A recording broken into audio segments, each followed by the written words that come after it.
The first wave hit Helios Array at 0312, and by 0323, 40% of humanity's orbital defense grid was gone. Not through numbers, not through sustained pressure, through precision. Each strike calibrated to maximum structural damage, each target selected in the exact order that maximized cascading failure, each timing interval chosen to prevent any single defensive response from being effective. The Zurani attack plan was not aggressive, it was mathematical.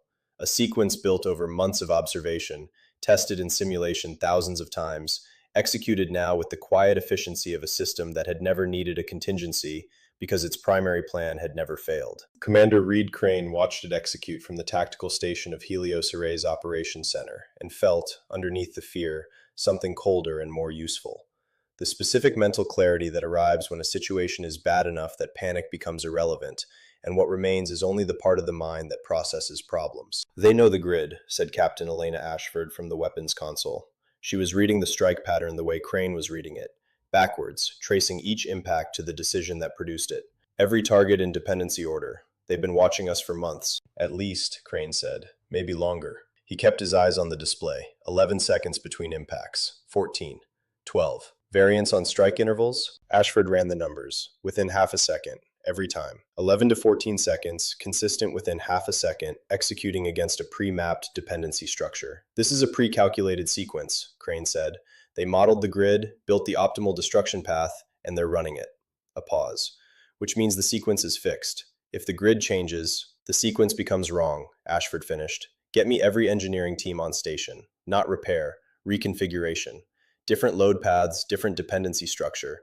I want to give them a grid they've never seen." The engineering teams went to work under active bombardment. Crane tracked casualty reports alongside reconfiguration progress and held both in his mind simultaneously without letting either become the only thing he was thinking about. Because if either became the only thing he was thinking about, he would stop being useful, and there was no one available to replace him. At the 53-minute mark, the Zurani sequence began missing. A strike hit a power relay that had been rerouted and produced 30% of its expected damage instead of 90. The next hit a junction that no longer carried the load it had carried an hour ago. The cascade stuttered. The Zurani command vessel, a hive spire, 1 kilometer of layered biological synthetic architecture that humanity had studied from a distance and never been close enough to understand, paused its attack for the first time. 11 minutes of recalculation, then a new sequence, more sophisticated than the first, accounting for the changes, plotting a new optimal path through the revised structure. Crane watched the new sequence begin dismantling the reconfigured defenses.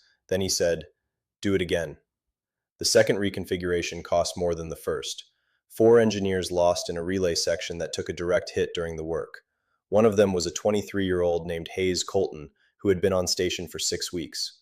Crane wrote his name in the margin of his tactical display because there was nowhere else to put it right now, and he refused to let it disappear into a report number. The Zurani paused for 19 minutes this time. "Their recalculation time is increasing," Crane said. 11 minutes, 19. Each time the grid changes, the complexity compounds.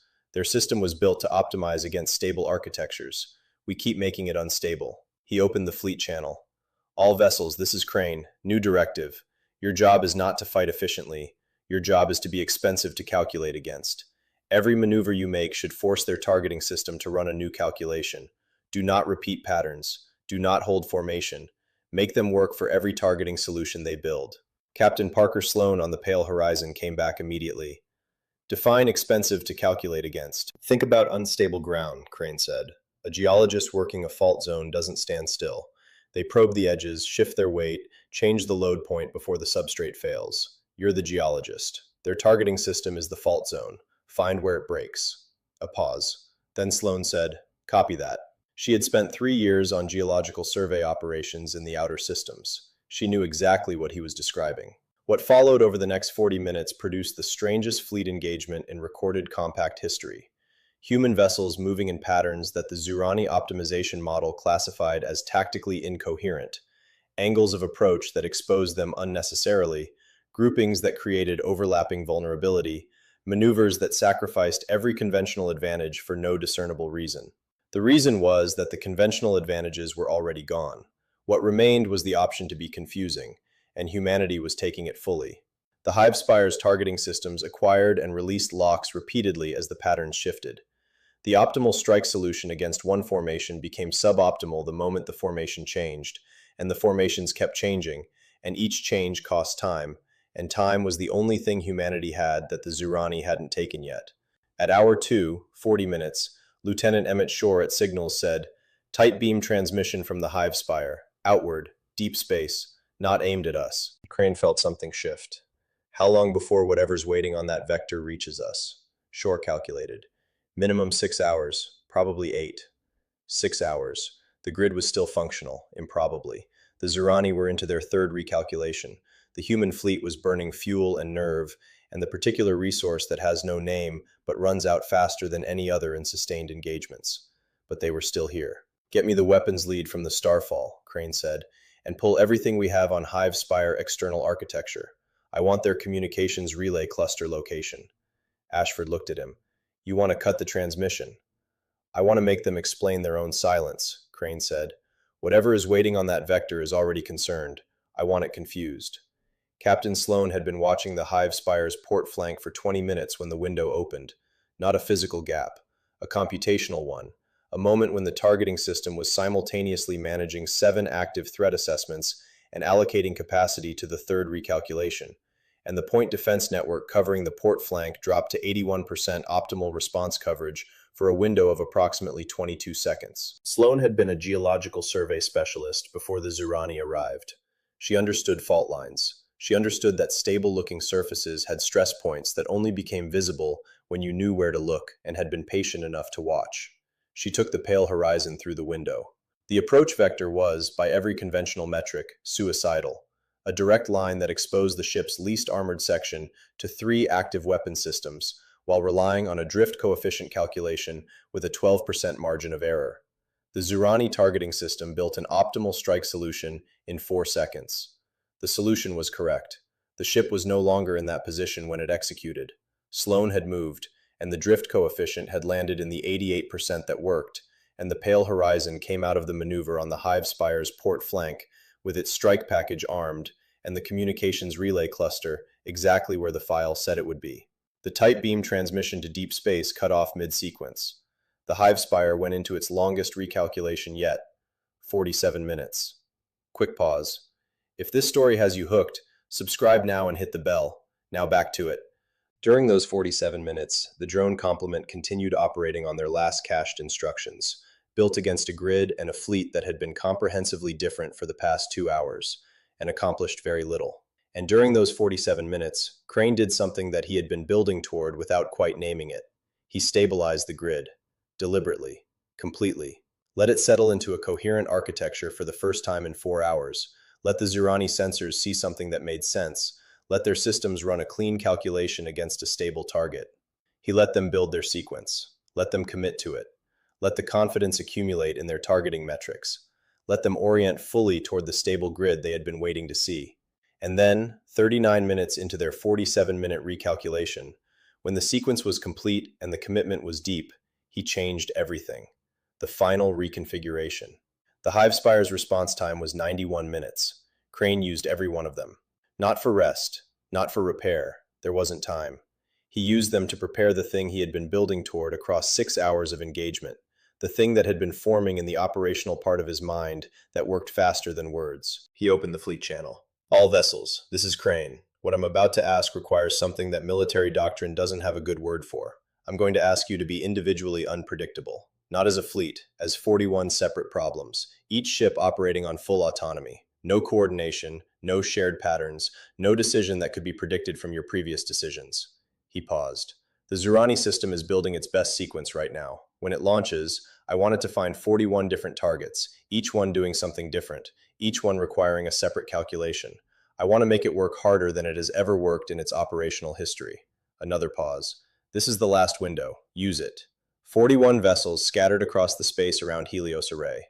Not deployed, scattered, the way debris scatters, the way problems scatter when they stop being one thing and become many things simultaneously. Each captain making autonomous decisions, drawing on whatever they knew best, whatever expertise they had brought with them to a posting that was supposed to be administrative until 6 hours ago. Lieutenant Commander Faith Dalton on the Starfall had spent 8 years before her commission as a search and rescue pilot in the outer system asteroid fields, where the fundamental skill was moving through environments that wanted to kill you in 12 different ways at once, by never being where the environment expected you to be. She flew the Starfall through the space around Helios Array the way she had flown through asteroid fields, reading the geometry 3 moves ahead, never committing to a vector until the last possible moment, treating the Zurani targeting system the way she had treated falling rock, something that could only kill you if it could predict where you were going to be. Captain Marcus Shaw on the last signal had been a structural engineer before the compact opened military enrollment to civilian specialists. He understood load-bearing systems, stress distribution, the precise points where complex structures failed under sustained pressure. He had spent the last hour mapping the Hive Spire's weapons discharge patterns the way he would map stress fractures in a damaged habitat, looking for the points where the pattern compressed, where the calculation bottlenecked, where the system was working hardest and therefore most likely to fail. He had 3 candidates. He kept the last signal moving through all 3 zones in rotation, forcing the targeting system to track him through its areas of maximum computational stress. Sloane on the pale horizon was doing what she had always done, reading the substrate, watching the fault lines, waiting for the moment when the pressure that had been building for 90 minutes found somewhere to go. The Zurani final sequence launched at the 91st minute. It was extraordinary, the most sophisticated targeting solution the Hive Spire had ever generated, adaptive, probabilistic, built with full awareness that its target environment was unstable, incorporating predictive modeling for opponent behavior based on 6 hours of observed engagement data. It was, by any objective measure, better than anything that had come before it. It encountered 41 ships doing 41 different things, none of them consistent with the behavioral models the sequence had been built against, each one requiring a separate real-time calculation update, each update consuming processing capacity that the sequence needed for the next target, each target therefore receiving a slightly degraded solution, the degradation compounding across 41 simultaneous engagements until the system was not executing its optimal sequence anymore, but something that had started as the optimal sequence and become, through accumulated compromise, something significantly less than that. 3 ships took critical hits. 7 took significant damage. The Threshold lost its forward weapons array and half its crew compartment in a strike that Shore, watching the signals data, assessed as the sequence's cleanest solution, the one calculation that had run clean before the degradation reached it. Captain Natalie Wade on the Threshold had anticipated this. She had anticipated it because she had been watching the Hive Spire's port ventral section for 4 hours, tracking the processing nexus cluster that the intelligence files located there, and she had spent the last hour doing the calculation that Shaw's structural engineering background had helped her understand, that destroying 2 of the 3 redundant processing cores within a narrow time window would create a load distribution failure that the primary nexus could not compensate for. She had destroyed the first redundant core 48 minutes ago, during the long recalculation, when the point defense had been running on cached protocols and the window had been 11 seconds wide. Now, with her forward weapons array gone and her crew compartment open to space and the Threshold running on emergency power, she had 4 weapon systems still operational and a targeting solution she had been building for 4 hours and a window that was closing. She fired. The second strike hit the port ventral processing nexus cluster at the precise angle the structural analysis specified. Not the most powerful strike the Threshold had ever delivered, but the most precisely placed, the one that landed on the exact stress point that 4 hours of observation had identified, at the exact moment when the primary nexus was allocating maximum capacity to managing 41 simultaneous targeting solutions and had the least available bandwidth to compensate for a redundant core failure. The Hive Spire went dark, all at once. Every emission signature, every communication band, every system output, silence. The drones drifted. The space around Helios Array became very still. Crane stood at his tactical station and did not feel what he had expected to feel. He had thought, across 6 hours of this, that the moment it ended would feel like something releasing, like pressure coming off. What it actually felt like was the weight of everything that had happened arriving simultaneously, the way a body processes shock, not during, but after, when the part of the mind that was holding everything together finally believes it can let go. He looked at the names in the margins of his tactical display. Hayes Colton, 13 others from the engineering teams, 11 from the Threshold's crew compartment, 4 from the Pale Horizon's approach maneuver. The number that Shore confirmed at the 40-minute mark was 31. Crane sat down. He didn't plan to.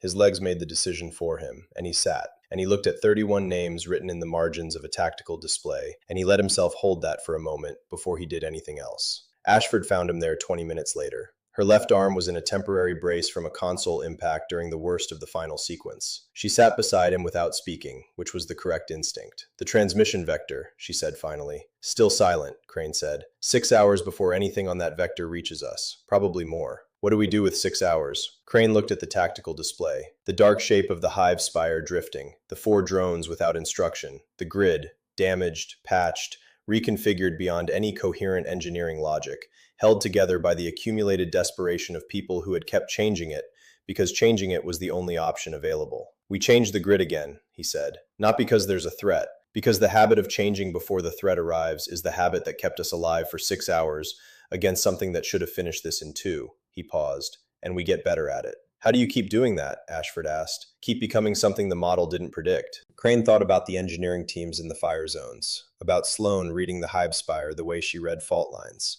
about Wade spending 4 hours building a targeting solution with 4 operational weapon systems and a crew compartment open to space, about 41 ships learning to be confusing rather than effective and discovering those were the same thing. "You stop trying to win the engagement they planned for," he said. "You make them keep planning new engagements until they run out of time to plan." He stood. "And every time they think they finally understood what they're dealing with, you've already become something different." Outside the operations center viewports, the engineering teams were already working on the grid. Not because anything was threatening it, because that was the work now. The continuous, costly, unglamorous work of being harder to predict than the model said you should be. Crane opened his after-action report. He wrote the tactical analysis first because it was required, and then he wrote the 31 names, which was not required, but was the part that mattered. He spent longer on the names than on the analysis. That felt right. He added one line at the end of the report. "Recommend formal doctrine development around deliberate architectural instability as force multiplier against computationally superior opponents. Resource intensive, costly in personnel. Works." Then he closed the report and went to find out what the grid needed next.